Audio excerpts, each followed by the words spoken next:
Savez-vous que certaines maisons en 2025 ont coûté non pas des millions, mais des milliards de francs et continuent encore à en coûter chaque jour? Imaginez des propriétés si luxueuses qu'elles rivalisent avec les plus grandes demeures du monde. Dans cette vidéo, nous allons vous dévoiler les 5 maisons les plus chères de cette année. Ces résidences, construites grâce à des financements colossaux, incarnent le summum du luxe et de l'exclusivité. Mais ce n'est pas tout. Restez jusqu'à la fin pour découvrir laquelle d'entre elles a nécessité un investissement totalement inédit et inimaginable. Vous pensez connaître les plus belles maisons du pays? Préparez-vous à être surpris, car 95% des Congolais ignorent ces secrets. Entrez avec nous dans un monde où le mot « cher » prend un tout autre sens. Numéro 5. La maison de Moïse Katumbi à Mukamba. Imaginez une résidence si immense qu'elle pourrait rivaliser avec un complexe hôtelier de luxe. La maison de Moïse Katumbi à Mukamba est un véritable chef-d'œuvre architectural, s'étendant sur plus de 5000 mètres carrés. Conçue pour accueillir les joueurs du TP Mazembe, elle allie élégance, confort et fonctionnalité, tout en incarnant le prestige du célèbre club congolais. Mais combien a coûté cette merveille? Tenez-vous bien, la construction a nécessité un investissement colossal de plus de 15 millions de dollars américains. Et ce n'est pas un chiffre exagéré. La résidence a été bâtie avec des matériaux parmi les plus coûteux au monde. Marbre blanc importé d'Italie, fenêtres à isolation thermique conçues en Allemagne et mobilier sur mesure fabriqué en France. À cela s'ajoutent des équipements technologiques de pointe, comme des systèmes de domotique pour contrôler la sécurité et l'éclairage à distance. La maison comprend plusieurs dizaines de chambres luxueuses, chacune équipée d'une salle de bain ensuite. Une piscine olympique, une salle de sport ultra moderne et des terrains d'entraînement directement intégrés au domaine viennent compléter cette demeure. Et pour offrir une expérience de vie optimale aux joueurs et au staff, le domaine dispose également d'un cinéma privé, d'un spa et de vastes espaces verts pour la détente. Mais cette maison ne se limite pas au confort, elle est aussi un symbole de vision et d'ambition. Moïse Katumbi a conçu ce projet pour inspirer les joueurs du TP Mazembe et refléter l'image d'un club qui ne se contente pas d'être le meilleur en Afrique, mais aspire à se hisser parmi les élites mondiales.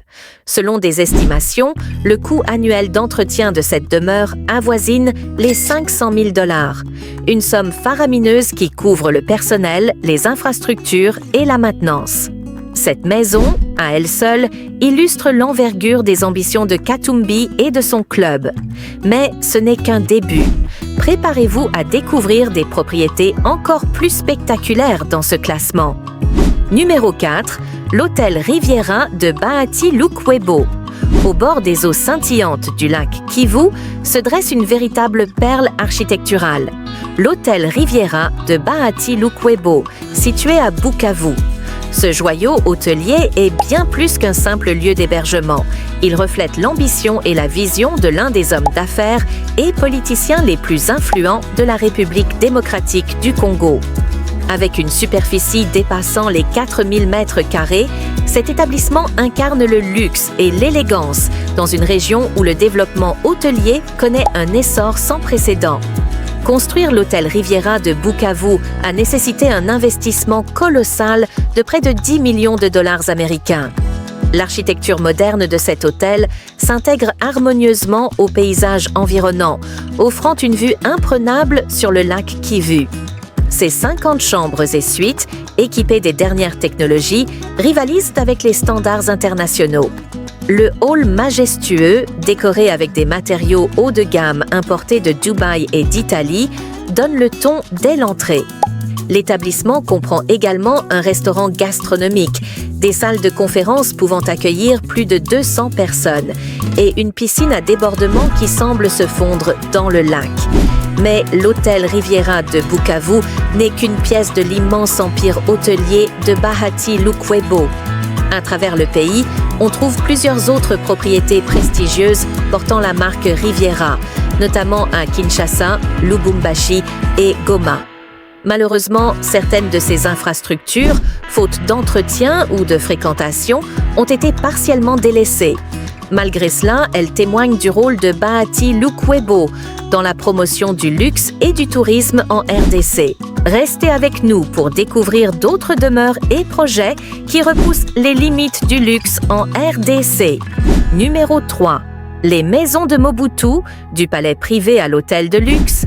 Les résidences de Mobutu Sese Seko, notamment celles situées au Maroc et en Côte d'Ivoire, sont des symboles de l'extravagance de l'ancien président zaïrois.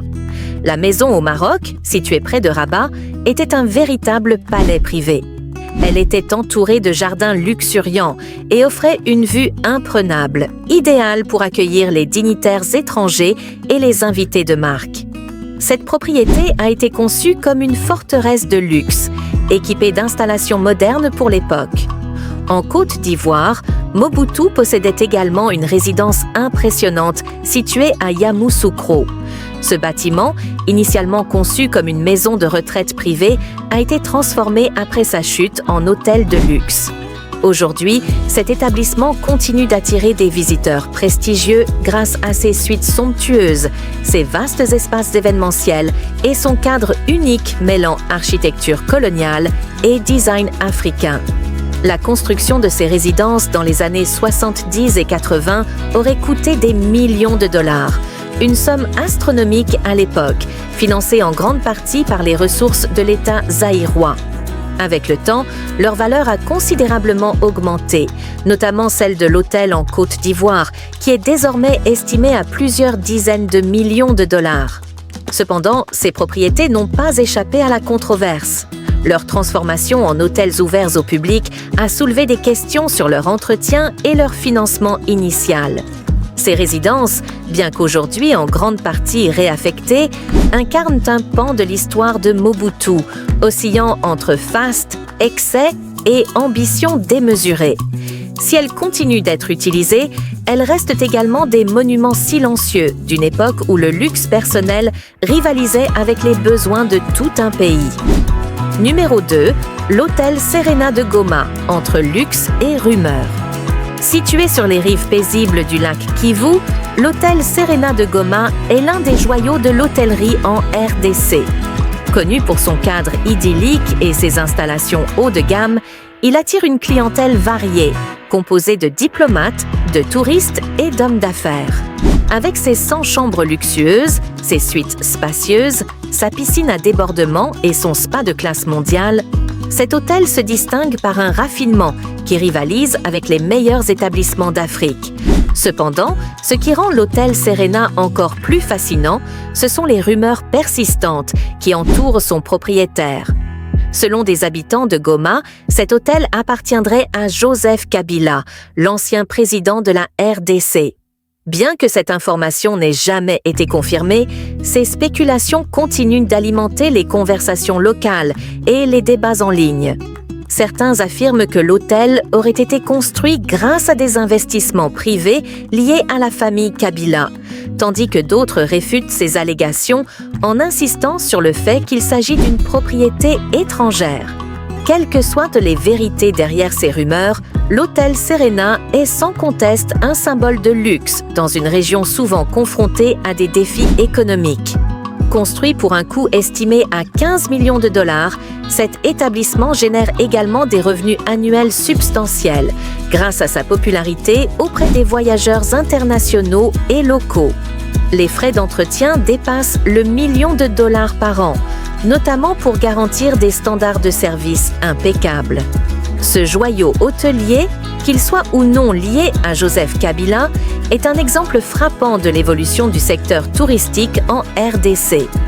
Il illustre également comment des établissements de luxe peuvent coexister avec les réalités complexes de la région. Ce mystère autour de la propriété de l'hôtel ne fait qu'ajouter à son aura unique. Numéro 1. La cathédrale financée par Olive Lambé. Au sommet de ce classement, nous trouvons un projet à la fois spirituel et monumental. La cathédrale en construction à Kinshasa, financée par Olive Lembé Kabila, l'épouse de Joseph Kabila. Ce projet ambitieux a déjà captivé l'attention du public grâce à sa taille impressionnante et son coût faramineux.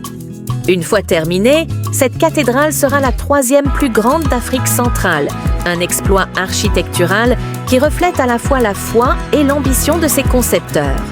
La construction de ce gigantesque édifice religieux a nécessité un investissement de plus d'1 milliard de dollars.